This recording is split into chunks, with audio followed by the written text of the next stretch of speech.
ಸ್ನೇಹಿತರೆ, ಬರ್ಮಾದ ಗಡಿಯಲ್ಲಿರುವ ಉತ್ತರ ಥೈಲ್ಯಾಂಡ್ನ ಹಳ್ಳಿಯೊಂದರಲ್ಲಿ ಒಂದು ಬುಡಕಟ್ಟು ಜನಾಂಗ ಇದೆ. ಆ ಬುಡಕಟ್ಟು ಜನಾಂಗದ ಹೆಸರು ಕರೇನ್. ಇಲ್ಲಿ ಉದ್ದನೆಯ ಕುತ್ತಿಗೆಯನ್ನ ಆಧರಿಸಿ ಸೌಂದರ್ಯವನ್ನ ನೋಡಲಾಗುತ್ತೆ. ಯಾರ ಕುತ್ತಿಗೆ ಉದ್ದವಿರುತ್ತೋ ಅವರು ತುಂಬಾ ಸುಂದರವಾಗಿ ಕಾಣುತ್ತಾರೆ ಅನ್ನುವುದು ಅಲ್ಲಿನ ಜನರ ನಂಬಿಕೆ. ಹೀಗೆ ಅಲ್ಲಿನ ಹುಡುಗಿಯರು 5ನೇ ವಯಸ್ಸಿನಿಂದಲೇ ಕುತ್ತಿಗೆಗೆ ತಾಮ್ರದ ಉಂಗುರಗಳನ್ನ ಧರಿಸ್ತಾರೆ. ಮುಂದೆ ಇದು ಕಂಟಿನ್ಯೂ ಆಗುತ್ತಾ ಹೋಗುತ್ತೆ.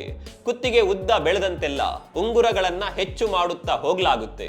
ಹೀಗೆ ಅವರು ತಮ್ಮ ಕುತ್ತಿಗೆಯಲ್ಲಿ 25 ಉಂಗುರಗಳವರೆಗೂ ಧರಿಸಬಹುದು.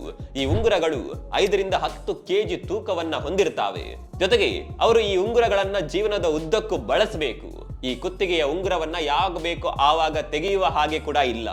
ಜೀವನದಲ್ಲಿ 3 ಬಾರಿ ಮಾತ್ರ ತೆಗೆಯಬಹುದು. ಮದುವೆ ಆಗುವಾಗ, ಮಕ್ಕಳಾದಾಗ ಮತ್ತು ಸತ್ತಾಗ.